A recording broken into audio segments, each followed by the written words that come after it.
Yeah. There's a question here. If you're trying to get yourself or your child off of sugar, should you go cold turkey and remove all sugar at once, including fruit sugar, or is there a best way to go about this? Well, in Sugar Proof, we have two plans, a 7-day plan, which is no added sugars. Now, just to clarify here, we're not talking about, at least from our perspective, you may have a different view on this, but we don't count whole fruit. No, And we don't count the natural sugars in milk or dairy right. products. We're talking really about added sugars, including, but I would include fruit juice in this because it's technically not an added sugar, but it's the sugar is liberated from their natural Right. source, And then devitalized food sources like pasta, white bread versus whole grain bread, things like that. Yeah. which rapidly turn to sugar. So there's Yeah. two ways to do it. There's a 7-day plan which works very well for some families, and families get a lot of benefits very quickly off of going on no added sugars for 1 week. Other families may not work, and we have a 28-day plan, which is more of a gradual tapering down.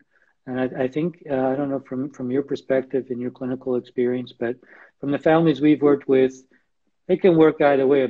I would say most families, the 7-day plan works quite well. There may be resistant partners or resistant kids, and mom or dad can go kind of stealth and start to, if you're buying all the food, you can make adjustments gradually over time. And we lay out a step-by-step plan for both of those in our book. So what's your take on that? Yeah. Cold turkey or gradual? I used to be one of those guys that I felt bad for clients, right? Where you're just making them go cold turkey and they're suffering some, because you will in the beginning for some people, especially if they're Absolutely. extremely toxic. And they can have sugar lows and things like that. But over time, I've just come to the point now where I feel like most people do best if they just cut it off. There might have to be some acclimation. You might have to make some adjustments, but I just feel like it's like smoking cigarettes, right? You're better just to stop, and and I don't see too many problems with that. Yeah, I think so too. I mean, we haven't used the A word, the addiction word. I mean, there's definitely addictive properties of sugar, and in this case, I think the cold turkey elimination works well. It's Yeah, going to be tough, and it will be yeah, tough on kids. Your kids will struggle for a day or two, but in our experience, after that first couple of days, you might even not recognize your kids. exactly.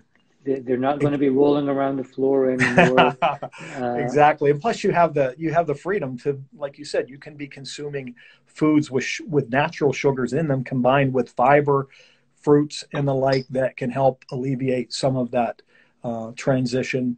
I think I heard Mark Hyman, Dr. Mark Hyman, medical doctor, he's associated with the Cleveland Clinic, say that he felt sugar was 8 times more addictive than cocaine or heroin, and that when they looked at the brain of whenever someone has consumed heroin or cocaine, it lights up one pleasure center in the brain.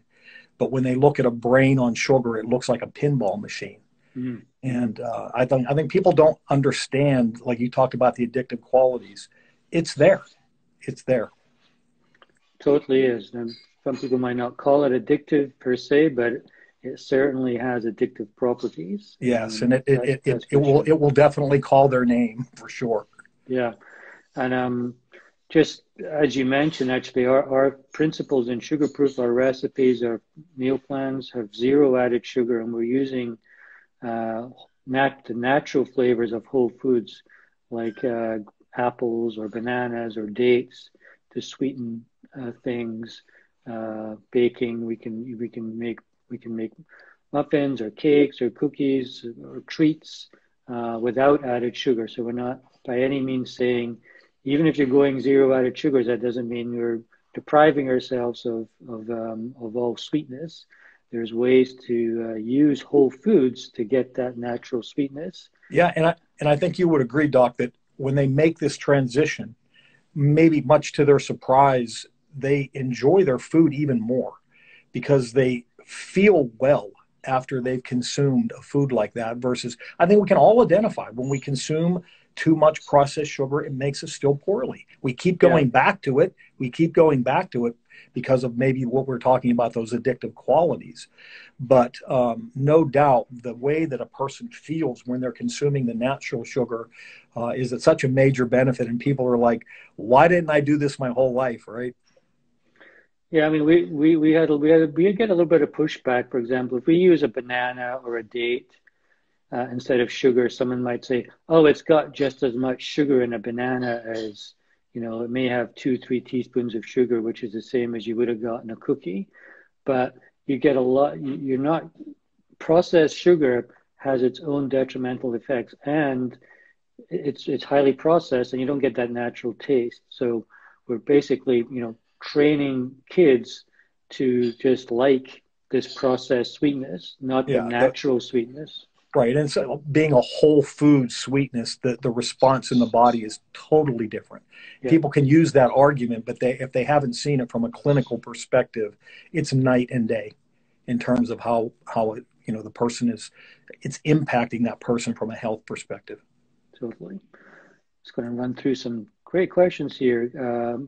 Can a fatty liver be reversed by reducing sugar intake? I think we already answered that. Absolutely, yes, and quite quickly, depending on where you are in the spectrum. If you have a very high liver, a very high fatty liver, and a very high sugar intake, you can get benefits within days. And you gave us your own experience with Yeah. this.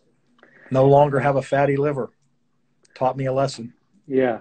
Oh, somebody's trying to buy my book but doesn't ship to England. Okay, very simple solution. Go to Amazon UK and buy the book. So if you're Pretty Billionaire Official, if you're in England, we have the UK version. Just go to amazon.co.uk. And anywhere else, actually, if you're anywhere else in the world, you can use bookdepository.org that ships anywhere in the world for free. Is maple syrup a good replacement? Okay, we get this question a lot, and I'm curious on your answer on this. Technically, maple syrup is still an added sugar, so you still have to be careful with it.